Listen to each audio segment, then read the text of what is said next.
Como um país com o maior petróleo do mundo ficou pobre? Isso parece um absurdo, e até é. Só que um dos maiores erros de leitura sobre economia e geografia pode estar bem nessa interpretação. Um país que tenha petróleo deve ficar rico. E hoje eu vou te explicar porque o petróleo pode virar uma armadilha, e virou, para o caso da Venezuela. Tudo bom com vocês, pessoal? Meu nome é Luiz Amado e hoje eu peço já que deixe seu like, deixe sua inscrição, porque vamos falar como que a Venezuela ficou pobre, apesar de ser um país com as maiores reservas de petróleo do mundo. Bom, então, temos aqui a Venezuela, um país de cerca de 28,5 milhões de habitantes, inclusive tem cerca de 7 milhões de pessoas refugiadas que saíram desse país. É um país aí grande, maior, do que alguns estados brasileiros, como por exemplo Minas Gerais, e com uma grande reserva de petróleo. Mas, gente, para vocês terem ideia, 80 a 88 das exportações da Venezuela são de petróleo. Só que a Venezuela ela não exporta nem pouco da sua quantidade de petróleo que ela realmente tem assim, disponível. Ela tem muito mais para exportar e ela armazena. Por quê? Porque a economia não está girando. Ela depende de 100% dessas exportações. Como assim? Olha, imagina que uma economia pode ser formada por setores terciários, setores industrial, setor agrícola. A Venezuela, desde que ela descobriu o petróleo dela, ela tem armazenado todas as suas expectativas no setor primário de extração e exportação de petróleo. E isso gerou uma crise imensa. 30 anos atrás, quando o preço do petróleo estava muito barato, a Venezuela precisou, inclusive, de ajuda do FMI, que é um banco mundial, para ajudar os países, a se recuperar de crises. E a população ficou um pouco revoltada e culpou a corrupção e até mesmo alguns empresários por estar nessa situação. E aí que vem uma figura muito importante chamada de Hugo Chávez para a história da Venezuela, que ele veio falando que iria resolver essa situação. E ele veio em 1999, ou seja, uns 26 anos atrás, digamos assim. E a partir desse momento, ele pegou todo o dinheiro que estava sendo arrecadado do petróleo e distribuiu para a população em assistencialismo. Só que isso não melhorou porque a população não produzia riqueza.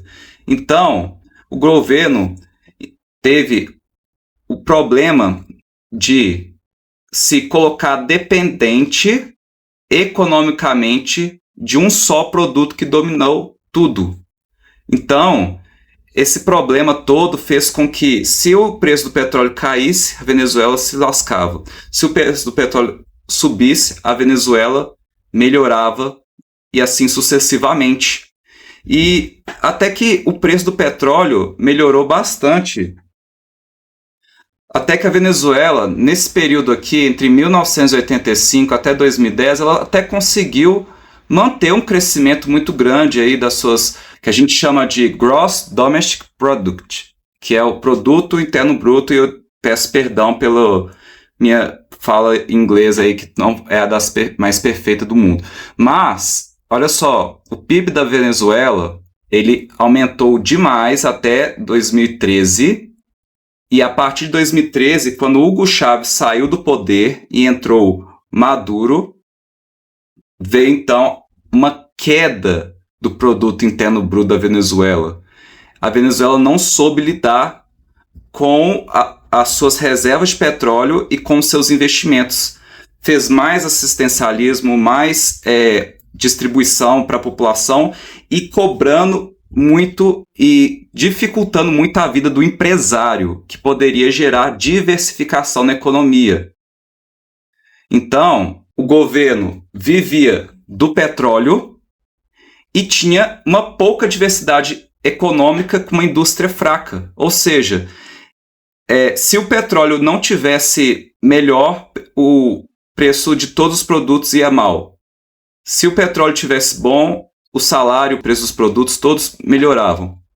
E, gente, isso piorou bastante com as sanções econômicas que os Estados Unidos estabeleceu contra a Venezuela a partir de umas décadas para trás aí até hoje. Porque a Venezuela já precisava de mais de exportação do petróleo e os Estados Unidos tentou fazer um quê? Um cerco em volta da Venezuela, não deixando ter exportação. E a Venezuela, assim, de forma muito pouco sábia, ainda começou a, em 2025, estabelecer muitas tarifas sobre importações, né, trazendo aí problemas de diplomacia com vários países, inclusive com o Brasil, porque essas tarifas eram para arrecadar impostos de alguma forma. Então, se, por exemplo, o Brasil quer exportar soja para a Venezuela, que a Venezuela não tem soja, ela vai cobrar um preço enorme para a soja entrar lá dentro e todo mundo lá vai ter que gastar muito dinheiro para comprar produtos derivados da soja. E isso eu estou falando de soja. Imagina se fossem produtos muito necessários para a população, como, por exemplo, sei lá, um papel higiênico, por exemplo, ou arroz e feijão, alguma alimento assim, muito essencial. A população não ia parar de comprar porque ficou caro, ela ia gastar mais dinheiro, ia ficar mais insatisfeita com todo esse cenário. Gastando, porque ela não pode substituir.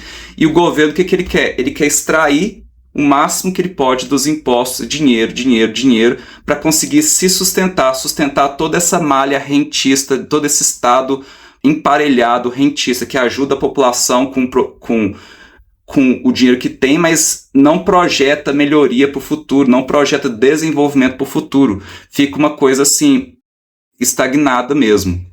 Com, inclusive, os Estados Unidos lá tentando cortar um pouco desse sistema emparelhado aí, impedindo a Venezuela de ganhar o dinheiro que ela só consegue fazer aquilo, né, de exportação de petróleo, impedindo a Venezuela de conseguir exportar, colocando sanções econômicas e assim deixando todo o povo numa situação muito difícil. Então, qual que são os motivos para a Venezuela ter ficado tão fraca assim? Tão economicamente dependente? Ela simplesmente colocou todas as suas fichas na exportação de petróleo. Uma coisa seria, por exemplo, o Brasil exportar soja e querer que todas as suas rendas viessem da soja e ainda pegasse toda essa renda e espalhasse para a população em forma de assistencialismo. Se algum país como os Estados Unidos quisesse impedir que essa exportação acontecesse, como por exemplo uma tarifa, aí vamos supor do Donald Trump, o Brasil iria quebrar. Agora, pegando essa analogia e colocando no petróleo da Venezuela, é a mesma coisa. A Venezuela queria exportar só petróleo, a população ficou refém desse assistencialismo e não gerava riqueza. O que os Estados Unidos fez? Cortou essa única fonte de renda que a Venezuela tinha, que era a exportação de petróleo. A população começou a não ter mais de onde tirar riqueza, não tinha uma indústria forte, e aí a Venezuela ficou na água mesmo, de verdade. Então, gente, esses são os motivos para a Venezuela ter ficado tão pobre. E se a gente quiser, por exemplo, tirar a moral de uma história dessa, seria que tome cuidado se você resolver investir numa coisa só, achar que aquilo ali tem que dar certo de qualquer forma, porque colocar os ovos todos na mesma cesta pode significar quebrar todos os ovos de uma vez só também. Então, diversificar um pouco sua economia, os seus ganhos, né? Não fixar seu olhar num lugar só, né? Fica aí a dica. E obrigado por ficarem até aqui. Até um próximo vídeo.